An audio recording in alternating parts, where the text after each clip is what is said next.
Hey, good evening, everybody. It's Darth Paradigm. So I had recorded a video showing off my LED action on my Empress, and I decided to delete that video because I hated that video so damn much. All right, so I know the lighting here isn't that great, but the one thing I did want to show you, I recharged the batteries on this thing, and I was trying to figure out how to get the pommel out, and the pommel off, and I couldn't get the pommel off, and I found out that it actually functions as kind of a, not really a chassis system, but this whole piece comes apart and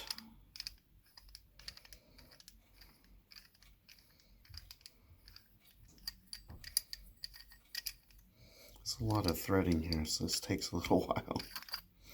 Anyway, so there's your pommel, and then there's this little shroud piece, and that screws onto there. Don't cross thread it.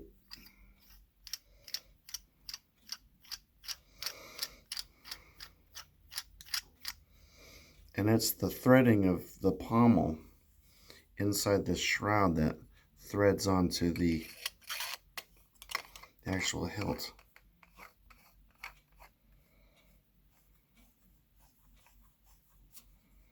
Until it stops, so it's nice and secure. And that's really nice. I like that a lot. And I haven't mucked about with the emitter section yet to see how that comes apart, but I believe it's probably 1, 2, 3, 4 pieces, possibly 5, depending on how it's assembled in here. But I think it's about 4 pieces. That might align with how the saber was described in the video that Emery put out on Ultrasabers, but I didn't watch the whole video because I stopped watching it because I didn't want spoilers. All right, so one of the things in my videos, I kept referring to the Flash on Clash on the saber as Firestone Orange. It's not Firestone Orange. That doesn't exist. It's actually just regular old run-of-the-mill orange. So it's Sentinel Yellow LED with the orange Flash on Clash. And I have the saber set to Black Star. And I've tried the saber with the other sounds, the other sound fonts, and Black Star seems to fit very well. Ancient Saber works very well as well, but I tend to, I don't know, I like to use specific fonts for specific sabers, and I just kind of selected Ancient Saber for my butchers. So this one gets Black Star, which it's not unique. I mean, it's just one of the best of the Obsidian sound font package. So anyway, I'll show you this in action.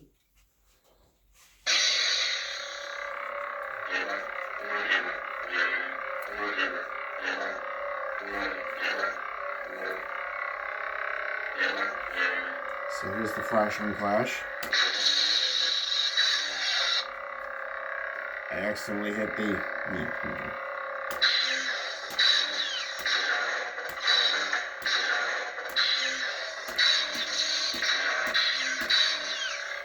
So I think that was a nice selection. I really like how the Sentinel Yellow and the orange Flash on Clash work together.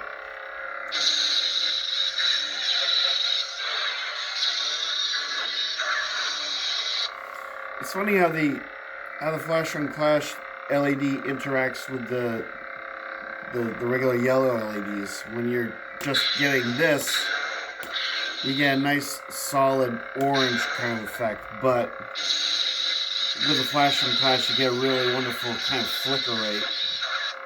Now the interesting thing is you can actually see, you get that little effect through the windows, you can see the orange LED, and then if you do you spin it 360, it's yellow, yellow, yellow, yellow, yellow, and then you get that orange LED. So that's kind of a commonplace thing with a lot of the LED setups through the windows of Ultrasabers. And of course I got my orange backlit switch because I like to, if I do have a backlit switch, if I choose to go that route, I like to have that match the Flash on Clash color. For no particular reason other than aesthetically, I think it's kind of interesting. So you can hear how loud the saber is. And it's a relatively small hilt. Your hand fits nicely here. And you can kind of hold it like this. The only drawback is, you can actually like drown out the sound if you hold it like you would a katana. So I find that the saber's really, really geared towards single-hand spinning, and it's light enough and balanced enough. As you can see, the balance points really, it's just shy of the end of the blade holder here, so it's really well balanced.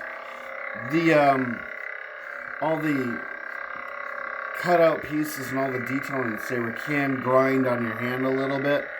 But it's not really that big a deal. There's nothing terribly sharp, nothing that's gonna cut yourself, at least none that I've discovered yet. If you start playing around up here, then obviously you could, maybe damage yourself, but you're never gonna be really handling the saber here.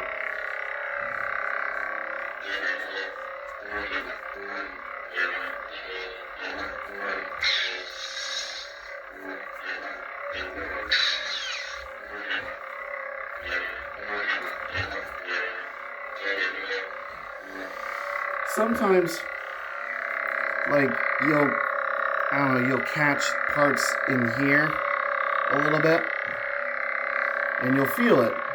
But as I say, it doesn't really, maybe scrapes you a little bit, but it doesn't really damage you.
Feeling that. Now, as you can see, someone with some real skill could probably have a real good time with this thing. I almost think that you could get a pair of these and get a real distinct Ahsoka Tano flow going. This is almost qualifies as it's an apprentice-sized saber. But it would qualify almost as a Shoto. You could get a pair of these. You could probably even figure out a way to modify one and make it shorter. But I'm just speculating here.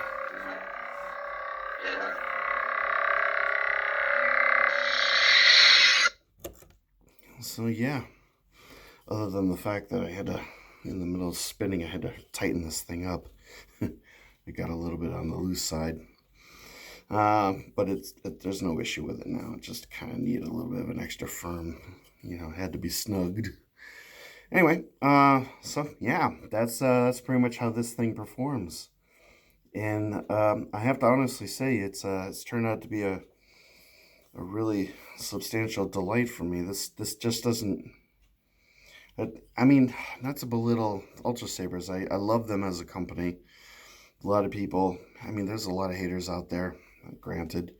It's not for everybody. The size of the hilts and the electronics and, I've never really had that situation where I open up take out the pommel take out the what they use for a chassis and access the board, and have all that black tape in there. I see people putting photos of that action. I've never really experienced too much of that. I have had some tape just holding batteries in place, but it hasn't really been too detrimental. But I have to say, essentially, this saber doesn't really feel like a standard Ultra Saber. It almost feels like I kind of feel that some people might actually complain that's too small. But it really isn't. It really isn't too small. It's just, to me, it's kind of the perfect size, and I get the distinct impression that Ultra Sabers is trying to, with this hilt, maybe they're trying to produce hilts that are a little bit more aesthetically, or I don't know, a little bit more ergonomic and accessible to people and their expectations for what the size of a hilt should be. Maybe they're starting to listen to some of the criticisms that they've been receiving over the years about hilt size, because this just does not strike me as a terribly oversized or unreasonably proportioned hilt. It's very ergonomically, I don't know, it's kind of, for me, and I have fairly large hands,